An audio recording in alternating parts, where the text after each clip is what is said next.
असा ट्विस्ट करा की गुडघ्याच्या पुढे हात व्यवस्थित जाईल आणि व्यवस्थित बाजूला हात ठेवाल. मग ट्विस्ट, कॉन्स्टंट ट्विस्ट. वरच्या हाताकडे बघायचं. जोपर्यंत पूर्ण ट्विस्टले तुमचं कॉन्स्टंट ट्विस्ट नाही येते तोपर्यंत तुमचा हात आणि इथे टेकलेला राहणार नाही आणि नाही बॅलन्स राहणार. असा बॅलन्स टिकावा असं तुम्हाला जर वाटतंय, मागचा पाय स्ट्रेट पाहिजे, इथे अशा पद्धतीने पाहिजे की पूर्णपणे रुतलेला पाहिजे हा पाय, गुडघा स्ट्रेट पाहिजे, पूर्ण ट्विस्ट आहे प्रॉपर मिळालेला आणि कॉन्स्टंट आहे ट्विस्ट. तर श्वास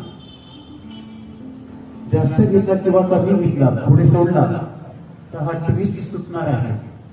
म्हणून ट्विस्ट प्रॉपर असा देऊन श्वास सामान्य करत वरच्या